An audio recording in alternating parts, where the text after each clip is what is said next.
선생님, 8억 원만 더 투자해 주시면 모든 게 해결될 거예요. 그 남자의 목소리가 아직도 귓가에 맴돕니다.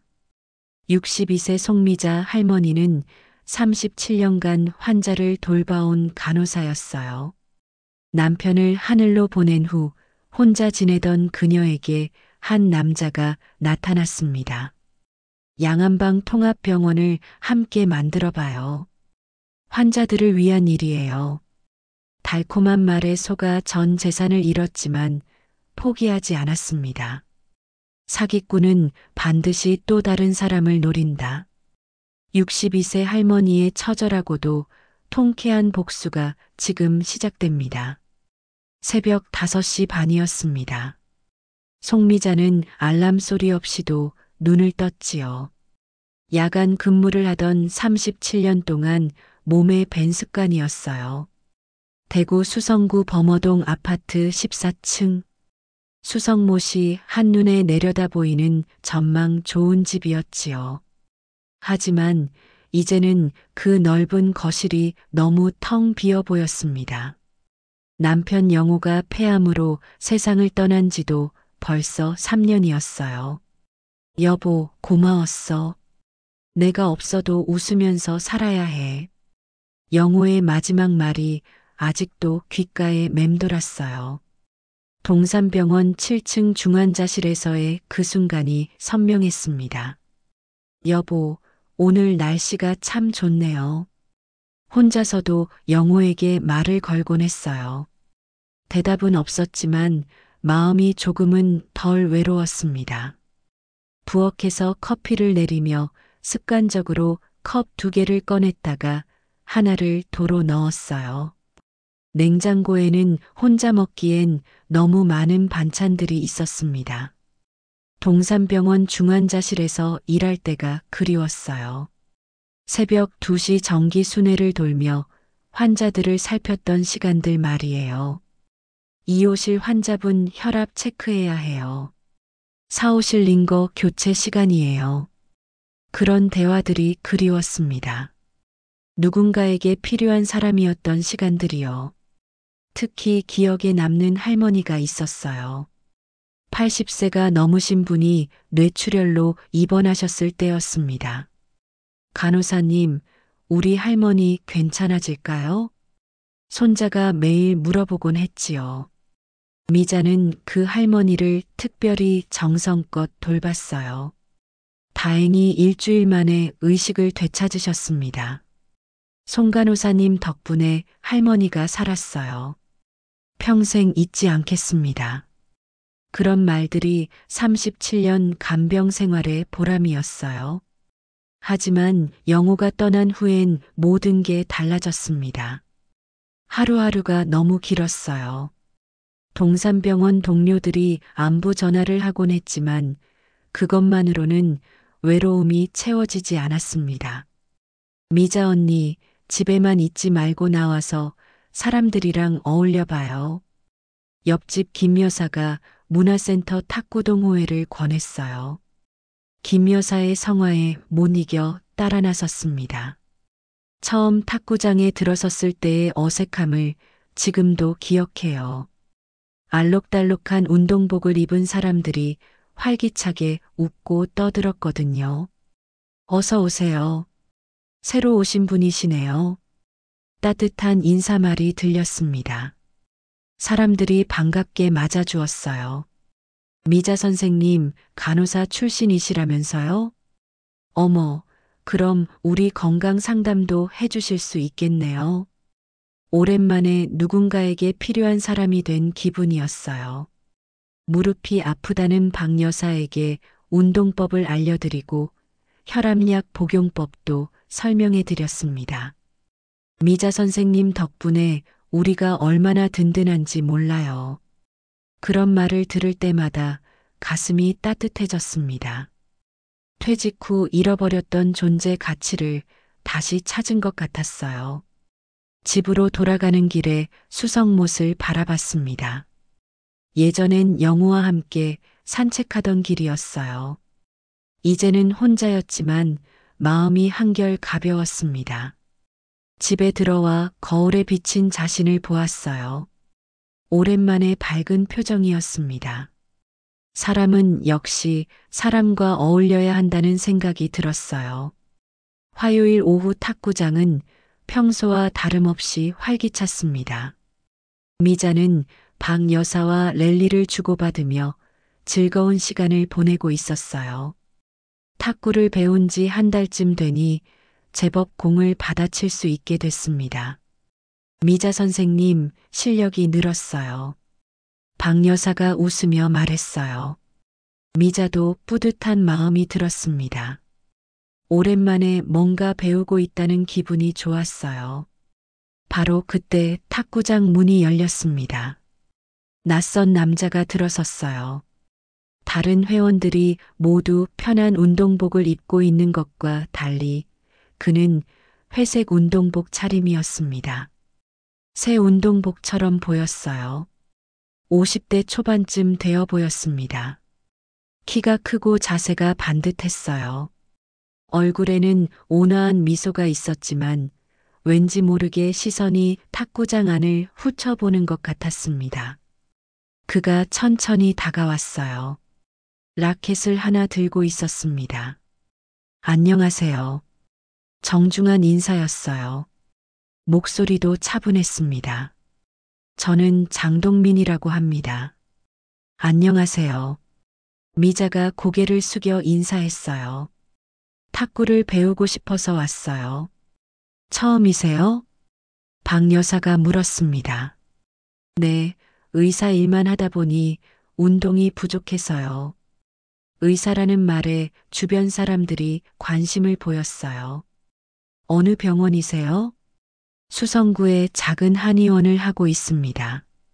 겸손한 답변이었어요. 미자는 그의 말투가 괜찮다고 생각했습니다.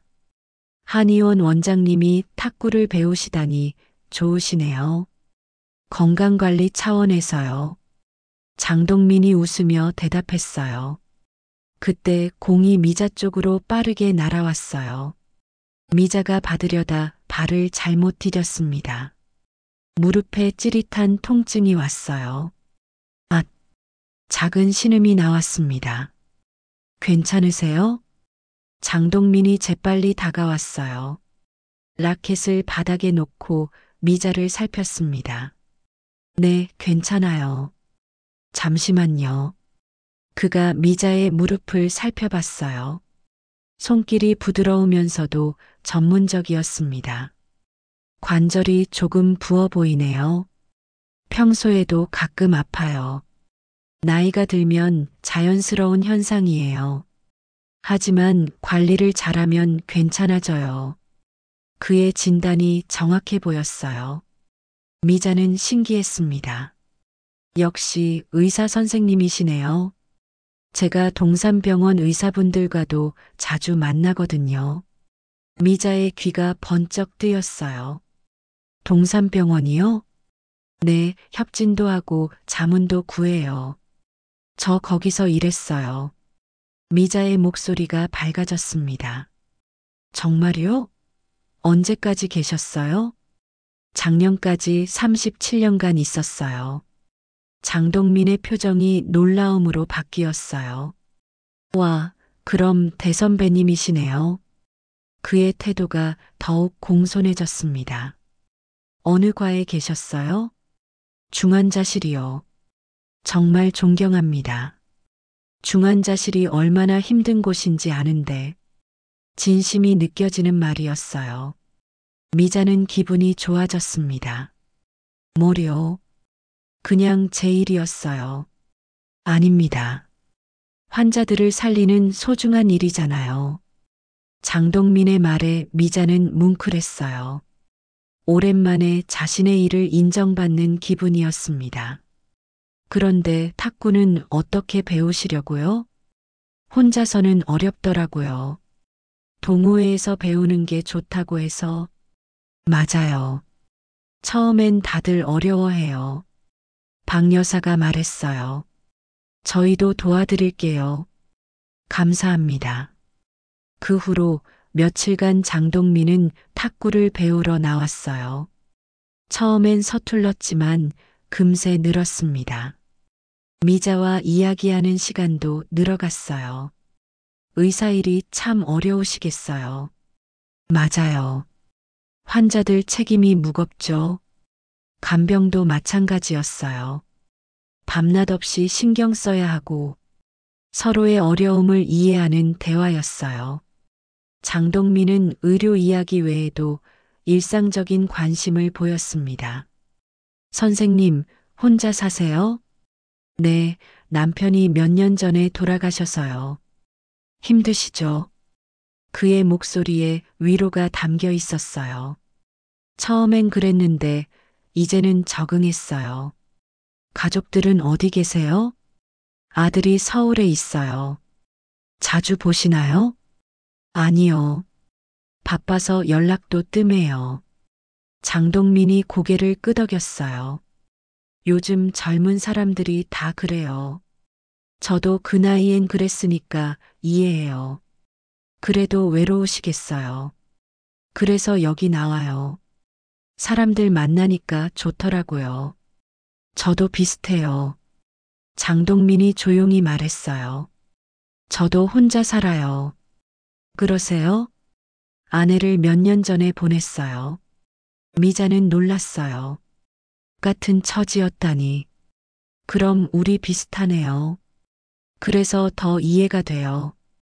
동질감이 생겼습니다.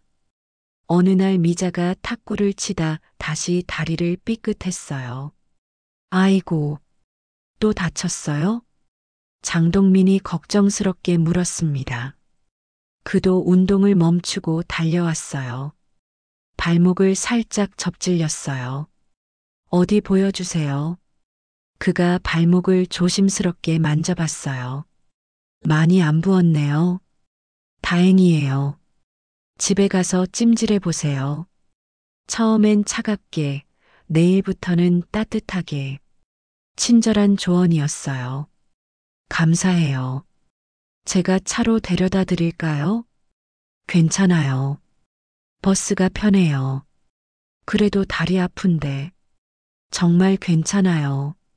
하지만 장동민은 버스가 올 때까지 함께 기다려줬어요. 버스 타실 때까지 있을게요. 고마워요. 뭐요? 버스가 왔을 때도 미자가 안전하게 타는지 확인했어요.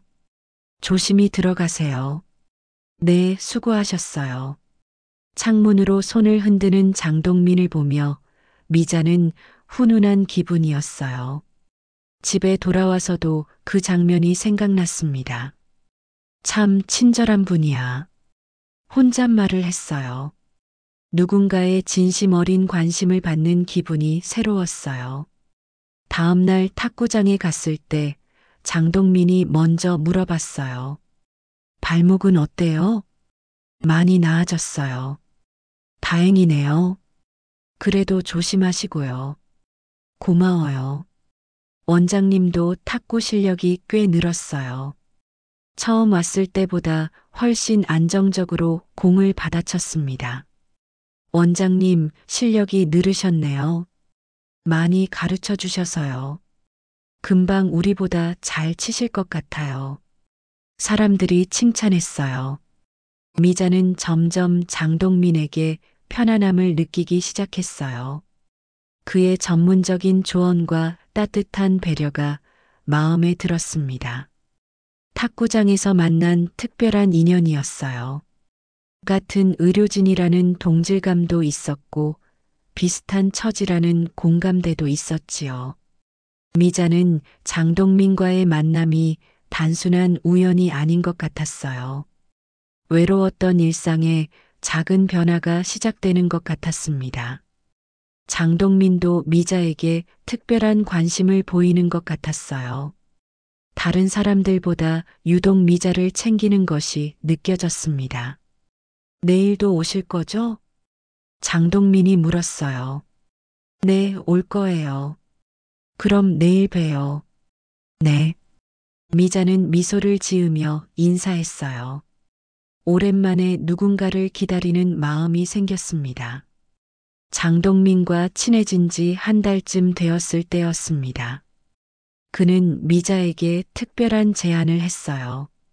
선생님, 시간 되시면 제가 운영하는 한의원 구경 오지 않으실래요?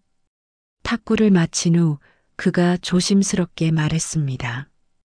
한의원이요? 네, 그리 멀지 않아요. 차로 모셔다 드릴게요. 미자는 잠시 망설였어요. 아직은 어색한 기분이 들었거든요. 괜찮으시면 점심도 같이 하고요. 장동민의 정중한 제안에 미자는 거절하기 어려웠어요. 그럼 구경만 잠깐. 네, 부담 갖지 마세요. 다음 날 오후 장동민이 차로 데리러 왔어요. 깔끔한 검은색 벤츠 S클래스가 서 있었습니다. 어머, 벤츠시네요. 정말 좋은 차네요. 미자가 감탄했어요. 환자분들이 많이 찾아주셔서요. 겸손하게 답하는 장동민이었습니다. 한의원은 수성구 중심가에 있었어요. 건물도 깔끔하고 간판도 세련됐습니다. 생각보다 규모가 컸어요. 와, 정말 큰 한의원이네요. 운 좋게 자리를 잘 잡았어요. 한의원 내부도 깨끗했어요. 정말 잘 꾸며 놓으셨어요. 감사해요. 한의원 구경을 마친 후 근처 한정식집으로 갔어요. 여기 음식 맛있어요. 자주 오세요? 가끔 중요한 손님 모실 때 와요. 미자는 중요한 손님 취급을 받는 기분이었어요. 식사를 하며 이런저런 이야기를 나눴습니다. 장동민은 미자의 말을 정성스럽게 들어주었어요. 선생님, 퇴직하신 후 어떻게 지내세요? 그냥 그렇게 지내죠. 뭐, 심심하지 않으세요? 탁구장 나가니까 그나마 낫네요. 그래도 뭔가 아쉬우실 것 같은데. 장동민의 말에 미자는 고개를 끄덕였어요. 솔직히 가끔 그래요. 환자들이 그리울 때가 있어요. 그럴 만해요. 평생 하던 일인데. 이제 나이도 있고 해서 아직 젊으신데 뭐려. 장동민이 웃으며 말했어요. 식사를 마친 후 그는 미자를 조용한 카페로 안내했어요. 창가 자리였습니다. 커피 드실래요? 네, 고마워요. 커피가 나온 후 장동민이 진지한 표정을 지었어요. 선생님, 오늘 특별히 모신 이유가 있어요. 미자는 긴장했어요. 제가 요즘 준비하고 있는 사업이 있거든요. 장동민이 가방에서 두툼한 파일을 꺼냈어요. 무슨 사업이세요? 양안방 통합 요양병원이에요. 파일을 펼치자 화려한 자료들이 나왔어요. 멋진 병원 건물 사진들이었습니다. 와, 정말 멋지네요. 미자가 감탄했어요. 고령화 사회잖아요. 앞으로 이런 병원이 꼭 필요해요. 장동민의 설명이 시작되었어요. 양방과 한방을 함께 치료하는 거예요. 좋은 아이디어네요. 외국에서는 이미 성공하고 있어요. 자료를 넘기며 해외 사례들을 보여줬어요. 독일과 일본의 성공 사례들이었습니다. 독일에서는 이런 병원이 대박이 났어요. 정말요? 수익률도 엄청나고요. 놀라운 숫자들이 적혀 있었어요.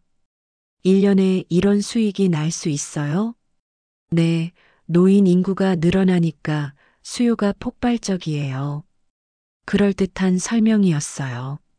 하지만 저는 투자 같은 건 모르는데 미자가 조심스럽게 말했어요. 이건 단순한 투자가 아니에요. 장동민이 부드럽게 말했어요. 그럼 뭐예요? 선생님 같은 분의 경험이 꼭 필요한 사업이에요. 그의 말이 미자의 마음을 움직였어요. 제 경험이요? 37년간 환자를 돌보신 노하우 말이에요. 그런 게 도움이 될까요? 물론이죠. 가장 소중한 자산이에요. 미자는 기분이 좋아졌어요. 구체적으로 뭘 하는 건가요? 간병 매뉴얼 만들기, 직원 교육, 이런 거예요. 아, 그런 일이면 할 수 있을 것 같아요. 당연하죠. 선생님만큼 잘할 사람이 어디 있어요. 칭찬을 들으니 자신감이 생겼어요. 어떤 환자들이에요? 주로 치매 어르신들이요. 미자가 가장 많이 돌봤던 환자들이었어요. 중풍 환자분들도 계시고요. 그런 분들이라면 제가 잘 알죠. 그래서 선생님이 꼭 필요해요. 장동민의 말에 미자는 뿌듯했어요. 미자는 특별한 사람이 된 기분이었어요. 지금까지 몇 분이나 참여하셨어요? 간호사 출신 몇 분이 계세요. 다들 만족하세요? 네, 정말 좋아하세요. 장동민이 확신에 찬 목소리로 말했어요. 그분들과 만나볼 수 있을까요? 물론이죠. 다음에 자리를 만들어 드릴게요. 미자는 안심이 됐어요. 그런데 언제 시작해요? 내년 봄에 공사 시작해서 내후년에 개원 예정이에요. 생각보다 빠르네요. 모든 준비가 다 끝났거든요. 자신 있는 말투였어요. 정말 성공할 수 있을까요? 확신해요. 시대적 요구에 딱 맞는 사업이거든요. 장동민의 확신이 미자에게 전해졌어요. 밖으로 나가니 노인들이 지나가고 있었어요. 보세요. 저런 분들이 갈 곳이 없어서 힘들어 하세요. 안타깝네요. 우리가 좋은 병원을 만들면 정말 도움이 될 거예요. 정말 의미 있는 일이네요. 그렇죠. 돈도 벌고 선한 일도 하고 완벽한 제안처럼 들렸어요. 카페를 나서며 미자는 생각에 잠겼어요. 평생 환자를 돌본 경험을 살릴 수 있다니요. 선생님, 어떻게 생각하세요? 좋은 기회인 것 같아요. 저도 선생님 같은 분과 함께하고 싶어요.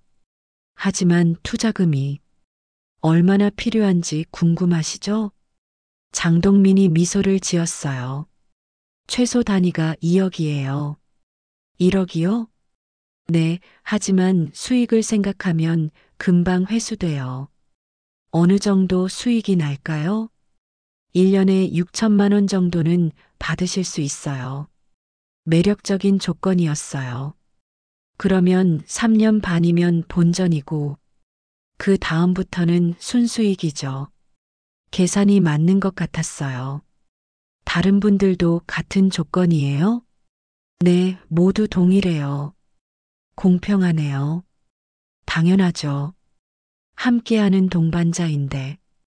미자는 동반자라는 말이 좋았어요. 하지만 이런 큰일을 혼자 결정하기가 물론이죠. 선생님 의견이 가장 중요해요.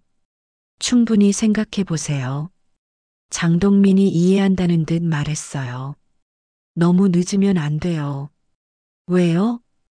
인원이 정해져 있거든요. 몇 명까지 받으세요? 10명이요. 지금 8분이 참여하셨어요.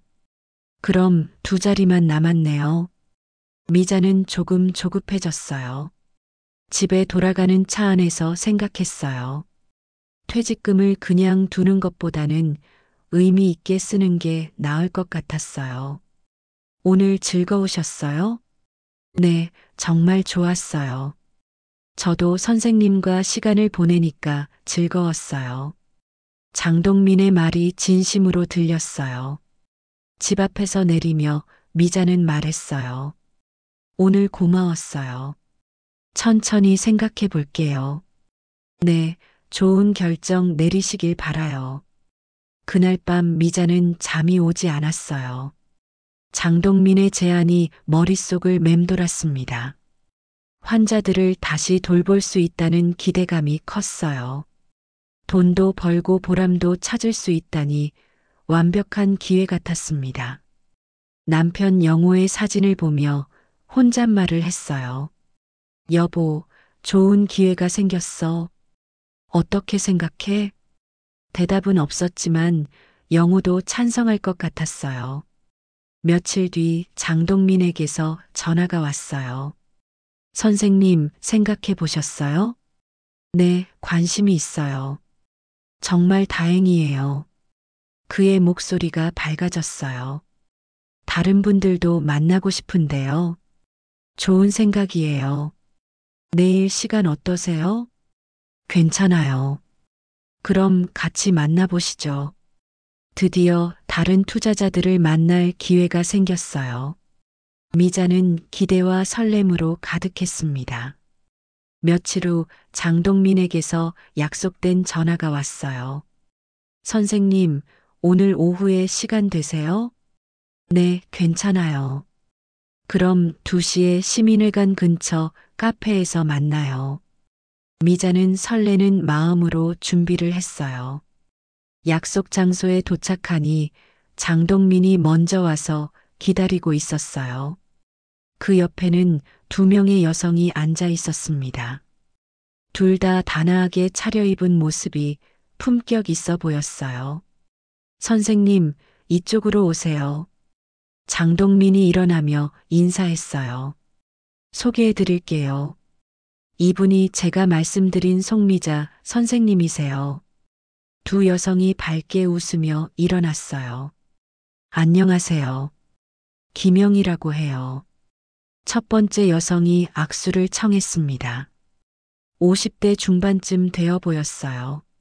목소리가 따뜻하고 눈빛이 선했습니다. 박순자예요. 반가워요. 두 번째 여성도 친근하게 인사했습니다. 미자보다 조금 어려 보였어요.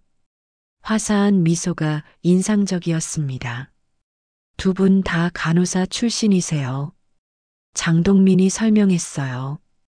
어느 병원에서 일하셨어요? 미자가 궁금해서 물었습니다. 저는 영남대병원에서 30년 일했어요. 김영희가 답했어요. 내과 병동에 있었거든요. 정말 힘들었지만 보람 있는 시간이었어요. 저는 계명대 동산병원이었어요. 박순자의 대답에 미자는 놀랐어요. 어머, 저도 동산병원이었는데요. 정말요? 언제 계셨어요? 작년까지 37년간 있었어요. 그럼 선배님이시네요. 저는 10년 전에 퇴직했어요. 동산병원 동료를 만난 반가움이 컸어요. 어느 과에 계셨어요? 정형외과요. 선생님은요? 중환자실이었어요. 아, 중환자실. 정말 힘든 곳이죠. 박순자가 공감했어요. 이렇게 자연스럽게 대화가 시작됐습니다. 같은 병원 출신이라는 친근감이 있었어요. 의료진의 고충에 대해 서로 공감하며 이야기꽃을 피웠습니다. 세 사람이 옛날 이야기에 잠시 빠져들었어요. 그런데 두 분은 언제부터 이 사업에 참여하셨어요? 미자가 본론으로 화제를 돌렸습니다. 저는 6개월 전부터요. 김영희가 답했어요. 저는 넉 달 전이에요. 박순자도 말했습니다. 어떠세요? 미자의 질문에 두 사람이 밝게 웃었어요. 정말 좋아요. 처음엔 망설였는데 큰 돈이라서. 김영희가 고개를 끄덕였어요. 퇴직금을 투자한다는 게 쉬운 결정은 아니었거든요. 장 원장님이 워낙 친절하게 설명해 주시고 중간중간 진행 상황도 알려주시거든요. 정말 신뢰가 가는 분이에요. 벌써 수익이 나고 있어요? 미자가 가장 궁금했던 질문을 했습니다. 아직 공사 전이라 본격적인 수익은 아니지만 중간 배당금은 받고 있어요. 김영희의 말에 미자는 관심이 생겼어요. 중간 배당금이요? 네, 프로젝트 진행되면서 나오는 수익이에요. 얼마나 되나요? 월 100만 원 정도는 꾸준히 들어와요. 박순자가 구체적으로 말했어요. 와, 그 정도면 괜찮네요. 미자는 놀랐어요. 예상보다 좋은 조건이었습니다. 장동민이 끼어들었어요. 아직 초기 단계라서 이 정도지만 본격 운영되면 훨씬 많아질 거예요. 기대가 되네요. 선생님도 빨리 합류하세요. 김영희가 권했어요. 저도 그랬으면 좋겠어요. 박순자도 동조했어요. 대화를 나누다 보니 두 분 모두 만족해야 하는 것 같았어요. 걱정했던 마음이 많이 덜어졌습니다. 그런데 투자금은 어떻게 하셨어요? 퇴직금 일부를 넣었어요. 은행 이자가 워낙 적어서요. 김영희가 답했어요. 저도 마찬가지예요. 장 원장님이 친절하게 설명해 주셔서 믿음이 갔어요. 박순자도 경험담을 들려줬어요. 정기 모임도 있어서 다른 투자자분들과 친목도 도모해요. 좋네요. 미자는 점점 이 사업의 매력을 느꼈어요. 카페에서 나오며 김영희가 말했어요. 선생님, 정말 좋은 기회예요. 저도 처음엔 의심했는데 지금은 정말 만족해요. 박순자도 거들었어요. 고민하지 마시고 빨리 결정하세요. 인원이 제한되어 있어서 늦으면 못 들어가요. 두 사람의 권유에 미자는 마음이 기울었어요. 집에 돌아가는 길에 장동민이 말했어요. 어떠세요? 마음이 좀 놓이시죠? 네, 두 분 말씀을 들으니 안심이 되네요. 저도 선생님 같은 분과 함께하고 싶어요. 감사해요. 언제쯤 결정하실 수 있어요? 장동민이 조심스럽게 물었어요. 일주일 정도 시간을 주실 수 있을까요? 물론이죠. 충분히 생각해 보세요. 하지만 그의 표정에는 아쉬움이 살짝 스쳤어요. 집에 도착한 미자는 진지하게 고민했어요. 두 선배의 증언이 결정적이었습니다. 특히 같은 병원 출신인 박순자의 말이 신뢰가 갔어요. 월 100만 원씩 벌써 나오고 있다니. 혼잣말을 했어요. 그날 밤 은행 통장을 확인해 봤습니다. 퇴직금과 적금을 합치면 충분한 돈이 있었어요. 좋은 사람들 같고 사업도 괜찮아 보이는데 다음 날 아침 결심을 굳혔습니다. 장동민에게 전화를 걸었어요. 원장님, 저 결정했어요. 정말요? 장동민의 목소리가 밝아졌어요. 네, 참여하고 싶어요. 정말 잘하신 결정이에요. 언제 진행하면 될까요? 내일 시간 되시면 계약서 작성하러 갈까요? 네, 좋아요. 전화를 끊고 나니 설렘과 약간의 긴장이 동시에 밀려왔어요. 큰 결정을 내린 것 같아 떨렸지만 동시에 새로운 시작에 대한 기대감도 컸습니다. 드디어 새로운 일을 시작하는구나. 오랜만에 뭔가 의미 있는 일을 한다는 생각에 마음이 설레었습니다. 다음 날 은행을 찾았습니다. 동산병원 퇴직금 통장을 들고 갔어요. 2억 원을 인출하는 일이었습니다. 용도가 무엇인지요? 창구 직원이 물었습니다. 사업 투자요. 고액이니까 신중히 생각해 보세요. 네, 이미 충분히 검토했어요. 손이 약간 떨렸지만 확신이 있었습니다. 장동민과 만나 돈을 건넸어요. 그의 얼굴이 환해졌습니다. 정말 감사합니다, 선생님. 진심 어린 인사였어요. 선생님 같은 분이 함께 해주셔서 이 사업이 성공할 수 있을 것 같아요. 미자도 뿌듯했습니다. 계약서에 서명을 했어요. 앞으로 매월 수익금을 받기로 했습니다. 한 달 후부터 수익이 나올 거예요. 네, 기대하겠습니다. 집으로 돌아가는 길이 가벼웠어요. 좋은 일을 했다는 생각이 들었습니다. 그날 밤 잠이 오지 않았어요. 기대감 때문이었습니다. 미자는 달력을 보며 손꼽아 기다렸어요. 장동민이 약속한 첫 배당금이 들어올 날이었습니다. 한 달 후부터 수익이 나올 거예요. 그의 말이 귓가에 맴돌았어요. 오후 2시쯤 미자의 휴대폰에 알림이 왔어요. 입금 200만 원. 미자는 기뻐하며 장동민에게 전화를 걸었어요. 원장님, 배당금 잘 받았어요. 고마워요. 말씀드린 대로 매달 꾸준히 나올 거예요.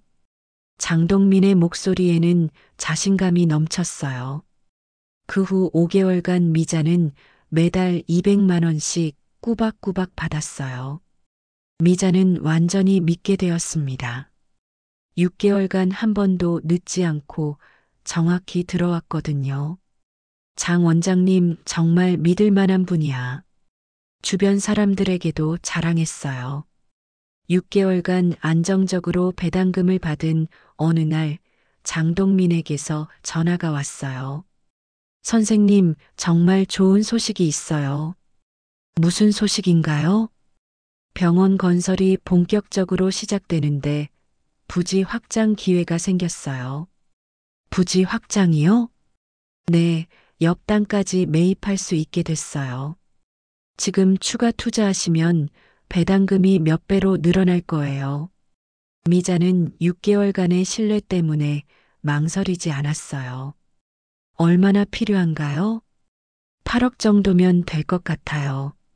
하지만 기회가 이번이 마지막이에요. 미자는 집을 담보로 잡고 8억을 추가 투자했어요. 이미 6개월간 1200만 원을 받았으니 완전히 믿을 수 있었거든요. 8억을 추가 투자한 다음 달 평소와 달리 배당금이 들어오지 않았어요. 미자는 불안한 마음으로 장동민에게 전화를 걸었어요. 원장님, 이번 달 배당금이 아직 안 들어왔는데요. 아, 선생님. 죄송해요. 부지 확장 공사 때문에 일시적으로 지연되고 있어요. 언제쯤 나올까요? 다음 주에는 확실히 들어갈 거예요. 다음 주가 지나도 여전히 아무것도 없었어요. 미자는 다시 전화를 걸었습니다. 원장님, 또 배당금이. 선생님, 정말 죄송해요. 시공업체와 계약 문제가 생겨서 조금 더 지연되고 있어요. 이번에는 변명이 더 구체적이었어요. 구체적으로 언제쯤이요? 이번 달 말까지는 확실히 정리될 겁니다. 하지만 미자는 그의 목소리에서 이전의 확신이 줄어든 것을 느꼈어요. 8개월째 미자가 아무리 전화를 걸어도 장동민이 받지 않기 시작했어요. 8억을 추가 투자한 후 2개월간 한 푼도 들어오지 않았어요. 그때 탁구장에서 박 여사가 다가왔어요. 미자 언니, 요즘 장 원장님 안 보이네요? 네, 연락이 안 돼서 걱정이에요. 최정희 언니가 그러는데 장 원장님한테 사기 당했다고. 미자의 가슴이 철렁 내려앉았어요. 집에 돌아온 미자는 박 여사가 알려준 최정희의 번호로 전화를 걸었어요. 정희 씨, 장동민이라는 사람 아세요? 아, 그 사기꾼 말이에요? 저 작년에 그 사람한테 5천만 원 날렸어요. 최정희의 목소리에는 분노가 섞여 있었어요. 양한방 병원 투자라면서 6개월 정도 나오더니 추가 투자 받고 나서는 연락이 안 됐어요. 미자는 온몸에 소름이 돋았어요. 그럼 김영이라는 분이랑 박순자라는 분도 아세요? 그런 사람들은 모르는데요. 장동민이 누구랑 만나게 해줬나요? 그분들도 같이 투자했다면서 매달 배당금 받는다고. 아, 그럼 그분들도 사기예요.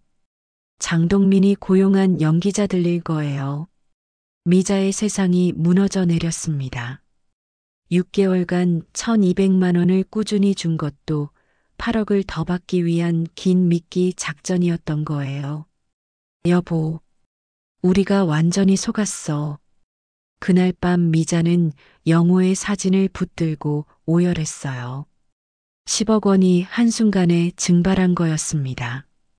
최정희의 전화를 받고 난 후 며칠간 미자는 아무것도 할 수 없었어요. 침대에 누워 천장만 바라보며 지냈습니다.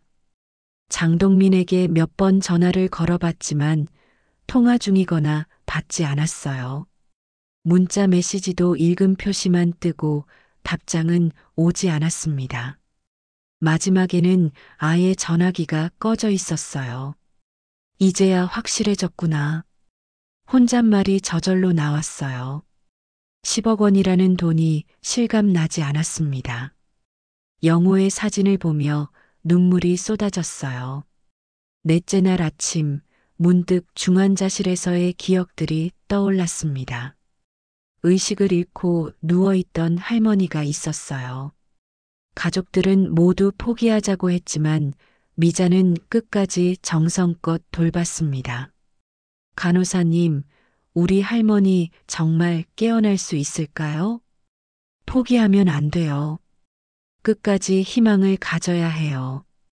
그 할머니는 결국 깨어났어요. 그때 미자가 했던 말이 지금 자신에게 되돌아오는 것 같았습니다. 포기하면 안 돼. 끝까지 싸워야 해. 그날 오후 탁구동호회로 향했습니다. 미자가 물어보니 놀라운 이야기들이 쏟아져 나왔습니다. 저도 3억을 날렸어요. 김 여사가 조용히 고백했어요. 최정희 언니도 그렇고 춘자 언니도. 우리가 힘을 합쳐서 그 사람을 잡아야 해요. 미자가 제안했습니다. 맞아요. 이대로 당할 순 없어요. 그날부터 본격적인 조사가 시작됐습니다. 박 여사는 평소 말이 적고 조심스러운 성격이었지만 컴퓨터만큼은 자신 있었어요. 제가 젊었을 때 전산실에서 일했거든요. 김 여사는 성격이 급하고 불의를 못 참는 분이었어요. 아이고, 속 터져 죽겠네. 우리 딸이 시청 공무원이니까 공식 서류는 제가 확인해 볼게요. 처음엔 장동민의 서류들이 완벽해 보였습니다. 며칠간 막다른 길에 부딪혔어요. 그런데 일주일 후 박 여사가 발견했습니다. 아, 이 사업자 등록증 번호가 이상해요. 국세청 홈페이지에서 조회해 보니 완전히 가짜예요. 김 여사가 시청에서 확인한 결과도 충격적이었어요. 그런 병원 허가를 낸 적이 없대요. 각자가 만났던 다른 투자자들을 조사해 보니 놀라운 사실이 드러났어요. 저는 간호부장 출신 정선이라는 사람을 만났어요. 저도 수간호사 출신 김혜자를 만났어요. 이 사람들 모두 장동민이 고용한 연기자들 같아요. 미자가 분석했습니다. 모두 의료진 출신이라고 했고 장동민에 대한 칭찬을 아끼지 않았던 공통점이 있었어요. 2주간의 추적 끝에 결정적 단서를 찾았어요. 하지만 그 과정은 쉽지 않았습니다. 처음엔 개인정보라서 차량 번호 추적이 막혔어요. 김 여사가 아는 후배를 통해 겨우 정보를 얻었습니다. 장동민이라는 이름은 가명이고 실제 이름은 이성우예요. 나이도 실제로는 46살이래요. 더 충격적인 사실들이 드러났어요. 서울 강남구 압구정동 고급 오피스텔에서 살고 있대요. 고급차도 몇 대 바꿔가며 타고 다니고 부산에는 펜션을 하나 사뒀어요. 제주도에도 별장이 있다더라고요. 김 여사가 붕괴하며 덧붙였어요. 우리 돈으로 그런 사치를 부리고 있었던 거예요. 한의사도 아니고 그냥 무직자예요. 미자는 온몸에 소름이 돋았어요. 미자는 동호회원들과 함께 경찰서를 찾아갔습니다. 박 형사가 미자의 사연을 듣더니 잠시 멍하니 있었어요. 그의 표정이 어두워지면서 개인적인 감정이 얼굴에 스쳤습니다. 형사님, 괜찮으세요? 박 형사는 잠시 망설이다가 무거운 목소리로 털어놨어요. 작년에 자신의 어머니도 건강보조식품 사기를 당해 평생 모은 돈 3천만 원을 잃었다고 했습니다. 범인은 결국 잡지 못했어요. 그래서 이런 사건은 절대 그냥 넘어갈 수 없어요. 박 형사가 주먹을 꽉 쥐며 말했어요. 어머니가 하루 종일 자책하며 우시는 모습을 봤던 기억이 선명했습니다. 범인들은 단순히 돈만 빼앗는 게 아니라 피해자들의 자존감과 가족관계까지 망가뜨린다는 것을 그는 너무나 잘 알고 있었어요. 작전 준비실에서 김 형사가 장비를 점검하며 한숨을 쉬었어요. 아, 또 이런 놈이네. 미자가 의아한 표정을 지었습니다. 이런 의료 투자 사기꾼들 정말 지겨워요. 김 형사가 짜증스럽게 말했어요. 의료 투자요? 네. 병원 짓는다. 요양원 만든다. 이런 식으로 접근해요. 의료진 출신 분들을 특히 노리거든요. 의료진이요? 김 형사가 잠시 손을 멈추고 미자를 바라봤어요. 생각해 보세요. 간호사 출신이 병원 지어서 환자들 도와준다고 하면 어떤 기분이세요? 아, 좋은 일이라고 생각하겠네요. 맞아요. 그래서 더 나빠요. 죄책감 없이 돈 낼 수 있게 만드니까. 김 형사의 목소리에 실제 경험에서 우러나온 분노가 섞여 있었어요. 그리고 의료진이라고 하니까 더 믿잖아요. 선생님도 간호사셨으니까 아시겠지만. 맞아요. 의료진은 기본적으로 신뢰받는 직업이니까. 그걸 악용하는 거죠. 진짜 악질들이에요. 김 형사가 무선송신기를 귀에 끼우며 말했어요. 그래도 잡을 수 있겠죠? 당연하죠. 8년째 이런 일 하는데 한 번도 놓친 적 없어요. 김 형사의 눈빛에 프로다운 자신감이 스쳤어요. 개인 상담실에서 이 형사가 조심스럽게 말을 꺼냈어요. 그의 표정에는 복잡한 감정이 교차하고 있었습니다. 솔직히 말씀드리면 제가 이런 제안 드리는 게 맞나 싶어요. 이 형사는 한숨을 쉬며 자신의 고민을 털어놨어요. 어머니가 미자와 비슷한 연세라서 만약 어머니가 이런 위험한 일에 나선다면 아들로서는 말리고 싶을 거라고 했습니다. 하지만 형사로서는 미자의 도움이 절실히 필요한 상황이었어요. 저는 더 이상 피해자가 생기는 걸 볼 수 없어요. 미자의 단호한 목소리를 들은 이 형사는 진심 어린 약속을 했어요. 혹시 위험한 상황이 생기면 자신이 가장 먼저 현장에 달려가겠다고 말했습니다. 수사팀 회의실의 대형 모니터에는 여러 개의 CCTV 화면이 동시에 재생되고 있었어요. 김 형사가 마우스를 조작하며 이성호의 동선을 추적했습니다. 분석 결과 나왔습니다. 김 형사가 화면을 가리키며 설명했어요. 이성호는 매번 다른 루트로 이동하면서 택시, 버스, 지하철을 번갈아 탔습니다. 휴대폰도 3개를 돌려 쓰고 있었고 만나는 장소도 항상 CCTV 사각지대를 선호했어요. 정말 치밀하네요. 박 형사가 화이트보드에 복잡한 동선을 그려가며 분석했어요. 하지만 한 가지 패턴을 발견했습니다. 매주 화요일과 목요일 오후 2시쯤 달서구 체육센터에 규칙적으로 나타난다는 것이었어요. 목요일 오후 미자는 완벽하게 변장하고 체육센터에 도착했어요. 목걸이 안에 숨겨진 소형 녹음기는 김 형사가 직접 설치한 최신형이었습니다.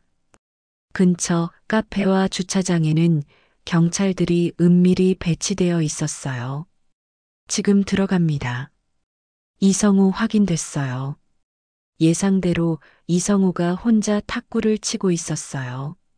미자는 자연스럽게 다가가 탁구를 배우고 싶다고 말했습니다. 처음엔 일반적인 대화였지만 서로 의료진 출신이라는 것을 알게 되면서 분위기가 달라졌어요. 요즘 은행 이자가 너무 낮아서 고민이에요. 미자가 의도적으로 화제를 돌렸고 이성우가 관심을 보이기 시작했어요.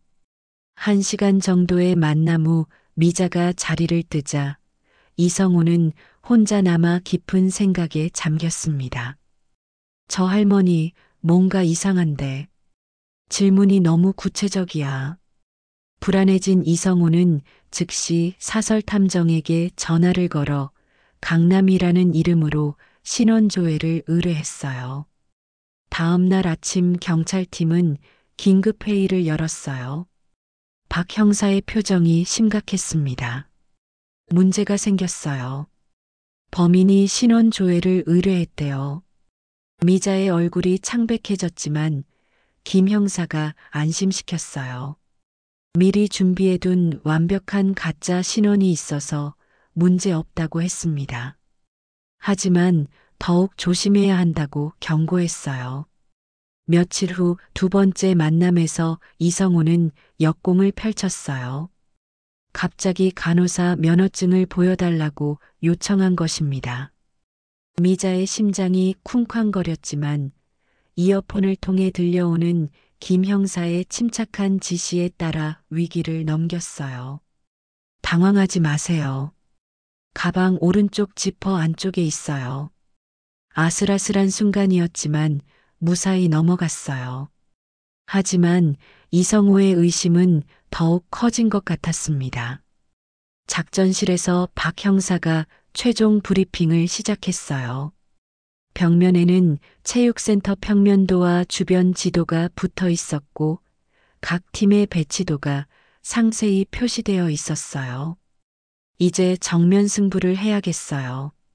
범인이 돈을 확인하려고 할 것에 대비해 진짜처럼 보이는 가짜 투자금을 준비했어요. 추가 지원팀도 배치했습니다. 1팀부터 4팀까지 그리고 비상의료진까지 총동원했어요. 이번엔 절대 놓치지 않겠어요.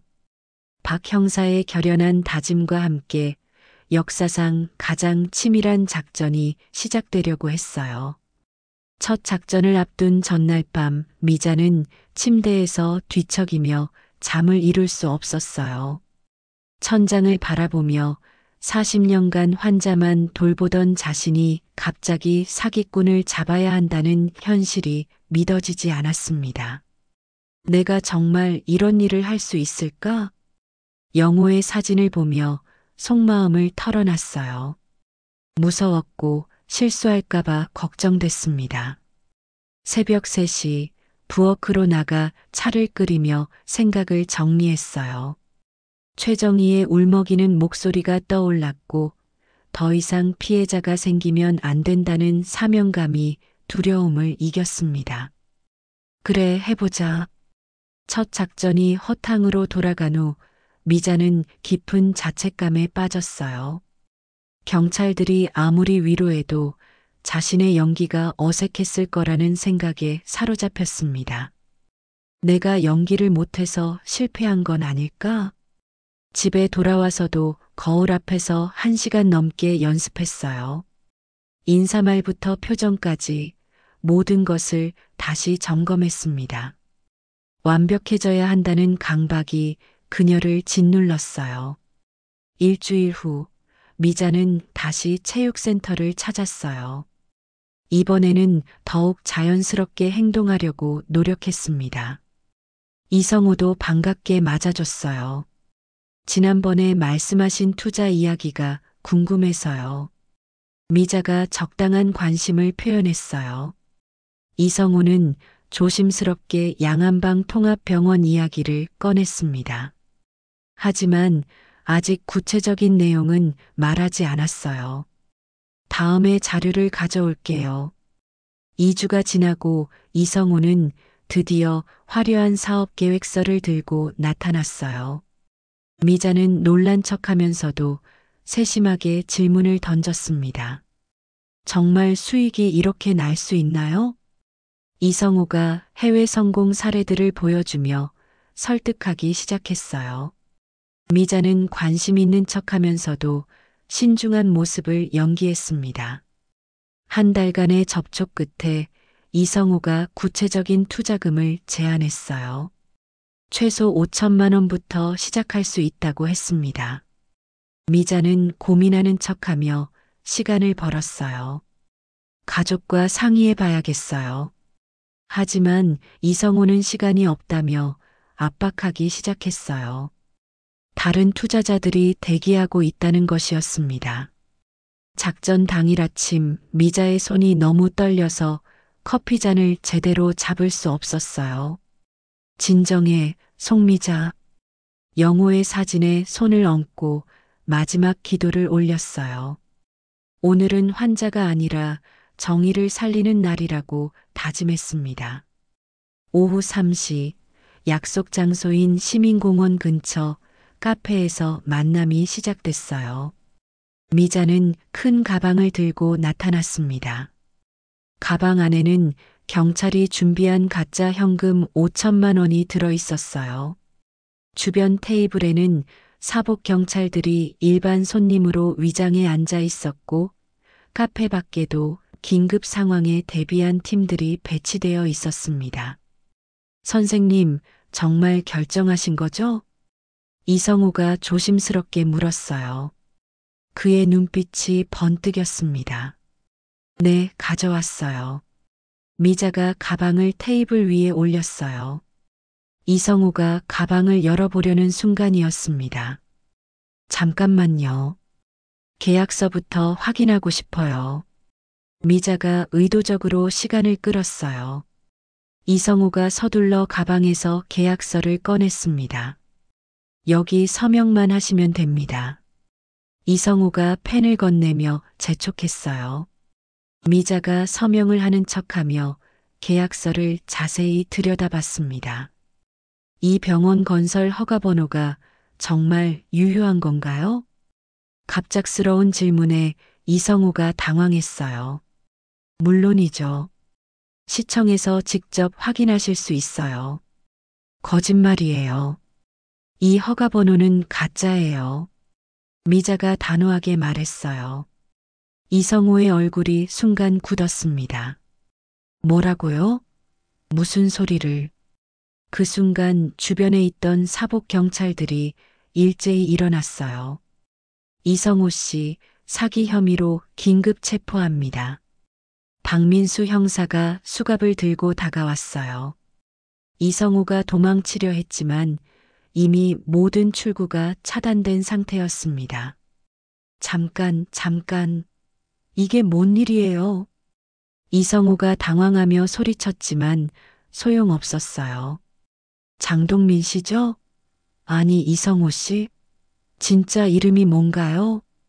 김수진 형사가 냉정하게 물었어요. 범인이 수갑을 차는 순간 미자의 눈에 뜨거운 눈물이 고였어요. 그동안의 긴장이 한꺼번에 풀리면서 무릎에 힘이 빠졌습니다.